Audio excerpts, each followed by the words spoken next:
Hey, you guys, this is Rafael Eledge from Shiloh in Savannah, Tennessee. It is great to get to be with you guys again today. I'm sorry I haven't made it to these videos more often lately, but there's two main reasons for that. One, you guys have kept me very, very busy boxing and shipping, and I'm so thankful for that. And two, my dad's not doing very well. He's still hanging on, and I appreciate all you guys that have reached out, checking on him. He's tough. He doesn't give up, and thank you for all your concerns. Today we're going to talk about one of the guns that are my favorite pattern of guns from the Civil War era. If you've watched these videos, you've seen me do 2 or 3 of the variations. Well, today we've got one of the variations that I've been waiting to get one that had everything I could point to that like it was supposed to be for one of these. The gun itself is officially known as the U.S. Model 1841. It's often referred to as the Mississippi rifle. They were used during the Mexican War by some guys from Mississippi under command of Jefferson Davis. And the name Mississippi rifle just stuck because those boys knew how to use them and they used them well. They made a total of 70,796 Mississippi rifles. They were made at a few different places. You'll see them made at Harper's Ferry. You'll see them made at Whitney of New Haven, Connecticut, like this one. Remington made some. Robinson Lawrence made some. There were multiple makers of this gun, but they made it a total of 70,796. Whitney made 26,500 of those. This one was made by Whitney. You can see the Whitney mark on the lock plate like this. Behind the hammer, you'll have the New Haven production location as well as the production date. But this gun had 2 lives. When they came out originally, this 33-inch barrel had a 54 caliber rifling in it. When the 1855, there was a guy that was in charge of the Secretary of War, and his name was Jefferson Davis, and they tried to standardize a lot of the arms because they had 69 caliber muskets and they had this and that, and so they tried to switch to 58 caliber, starting with the model 1855. Well, Civil War comes around, and both sides trying to get all the arms they can, and the U.S. tried to standardize some of them. One of the things that they did, they contracted with this company out of Connecticut that was known as Colt. And Colt took 5,000 of these guns. What did he do to them? Glad you asked. I got an answer for you. In that 33-inch barrel, they bored it out to 58 caliber, which is the standard size at the U.S. Model 1851, the U.S. Model 1861, and the U.S. Model 1863 fired 58 calibers, meaning 58 1/100ths of an inch was the diameter of the bullet. They not only bored the bore out, that extra .04, they put a sight on the back. And it's really cool. It's people a lot of times just refer to it as a Colt sight, but it's a folding leaf sight.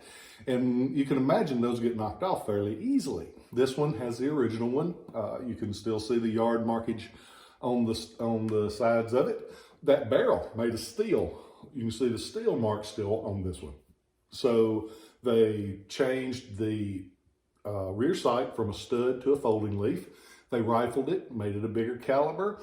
And they also, check this out, underneath the barrel, it has that number stamping. That number stamping was, they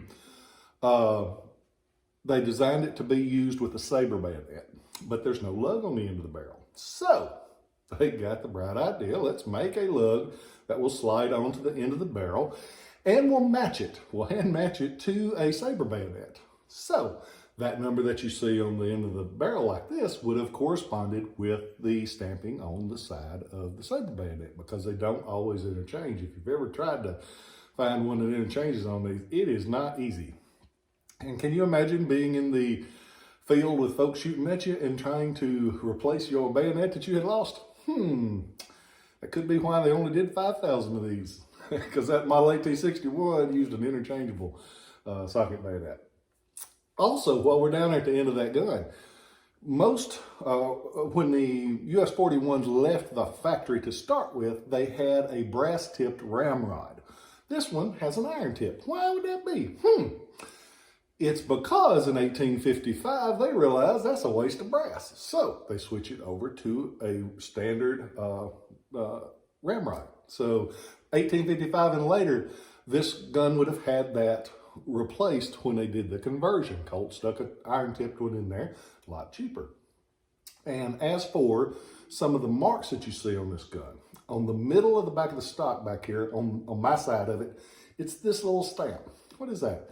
That's the stamp that lets us know that the stock is the stock that was a Colt conversion, because that's the Colt, that's the stamp that you see on Colts. So this gun has all of the markings that you want to see on it.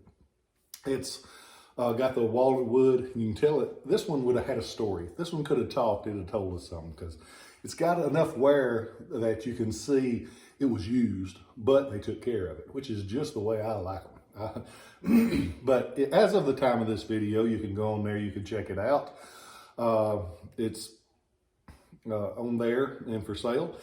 I appreciate you guys. Again, thank you for taking time to watch these videos. I'm sorry I haven't been able to do more here lately, but it's been a lot going on. But I got to hang out a lot over there in my hometown, Lawrenceburg. I grew up in Lawrenceburg, Tennessee. Great little place, and I've spent a decent amount of time there in the last few weeks with Mom and Dad, and I got to see a lot of my old friends. And I walked into the nursing home yesterday, and there was a guy there, and he says, "Rafael," and I'm like, "I don't know who this is." And I looked at him, and I thought, I know that guy. And we played football together back 900 years ago. And he said, "I used to watch you every time you came on TV on Antiques Roadshow." And I'm like, "Man, I appreciate that." But it's I ramble on this just in case, if you're thinking about an old friend that you ain't seen in a while today, pick up that phone, call them. Don't cost nothing. Most long distance free these days.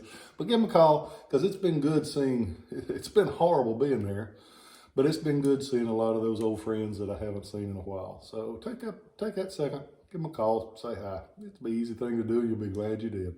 Hope y'all guys are well. Thank you for all your support, not just in business, but the people that come up at the shows and say, "Man, I like your videos." That means a lot to me. I appreciate you guys. I hope you have the best day ever, because you deserve it. You're smart enough to be watching these. Thank you.